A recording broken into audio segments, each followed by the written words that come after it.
Well, good evening. How are you today? Well, it's kind of idyllic, actually. I waited late enough. The temperature's 82, but the real key, according to Thomas Jefferson, is the humidity's at 48. And it's been up to 60s, 70s, and 80s. And the wind, not near me, is 4.2 miles an hour. On a day-to-day basis, it's like a form of torture. Droplet by droplet of toxic substance falls from a fountain of duplicity and toxicity into the nation in contradiction and defiance of all that was best of America, as if Trump was looking for ways to make this the worst that America has ever been. The commander and thief, Trump, wants to rename the commanders. Now, we don't have to get into it, and the reason I mention it is because I'm sure it's hoping that people are so anxious about the naming of a private team that people won't think about Epstein. They won't think of pederasting Epstein and asshole buddy Trump. Meanwhile, looking at the journalists, after we've seen so many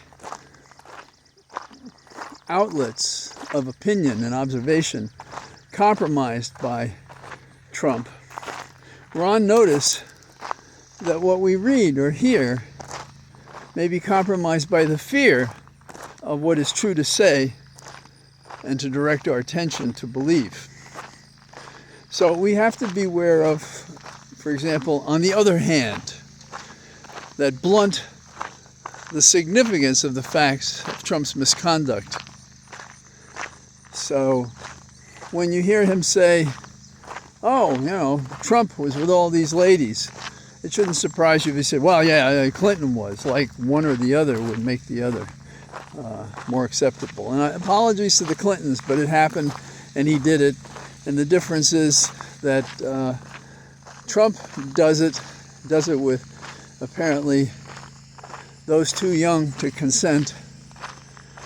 And probably, as is true in most cases, ruins the rest of their life psychologically and maybe other ways as well. So we look at Trump and the current order of practice, and we daily suffer a government that by itself is creating the negative anomalies we suffer each day. Another one that we see is the Federal Reserve. It's daily attacked by Trump to wear down the performance of the reserve on a daily basis, and thereby to compromise its function and its very real function to us as citizens and as to a nation. Now, if Trump were a genius on matters economic, that's a big if, rather than the boob he is or aspires to touch, we might think another executive had an argument about taking over. But Trump is pointless and shouldn't be allowed to sharpen pencils in the Oval Office, much less to do the things he does one day by day, except for his description of what he's done wrong that he describes as right and genius and insightful and helpful, promising a day of, happiness and honey. Instead, we have this daily tragedy. It's as if he's trying to write something darker than Shakespeare wrote in his historical plays, but we live it in real time. Now, while this is going on, watch out, there's another show opening up on the Hill. No Jacket Jordan is back, and he wants AUSA Thomas Wyndham to tell what Special Counsel Smith was doing. He was indicting Jordan's capo di tutti capo, the criminal that he follows and adheres to and worships and does whatever the hell he tells him to do. And then there's one story that is a shining moment in intelligence and justice and proportionality and resistance. And it is about the officer I spoke about yesterday, Brett Hankison, who got 33 months custody for shooting blindly into Breonna Taylor's apartment, attempting to kill her. Other officers who shot were the ones who did it. But he was part of this evil transaction that could have been avoided if they just followed the precepts of the law. There was the New York police commissioner whom I met and had a conversation with. We talked about these confrontations, and he was an officer before he was the police chief in New York. And he confronted a man who was ready to do violence, and he talked him out of it. He didn't shoot him. He didn't have to shoot him. He made it work. Maybe we're getting too many people into the police who are either engaged in rules of engagement that only apply in war, as opposed to peace officers. I've always thought that you could divide law enforcement into Nazis and peace officers. And when I say peace officer, I don't mean some putz. I mean a person who can make the distinction that I think it's Braddock was the name of the police commissioner that he had. And he had a first-rate mind. He understood police work, and we could quarrel with what he did, but we couldn't quarrel with, I think, his integrity. I've never heard anybody criticize him.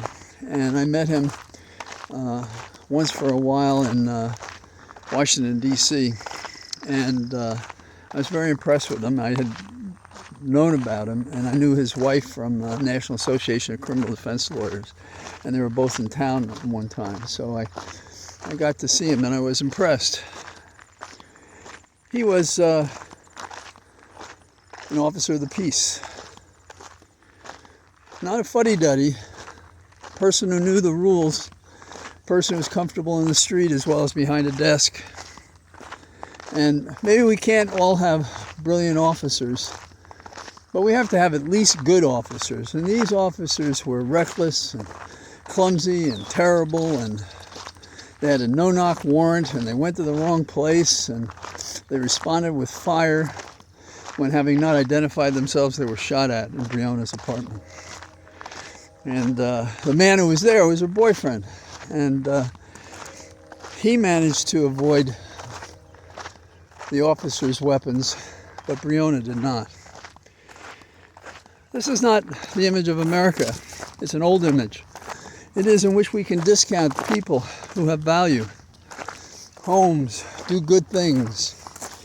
Forgive me for saying it again, but one of the leaders of the civil rights movement that I thought had the most dramatic and effective address to deal with racism, he would point to his face and he'd say, "Look at my face, but look at what I want.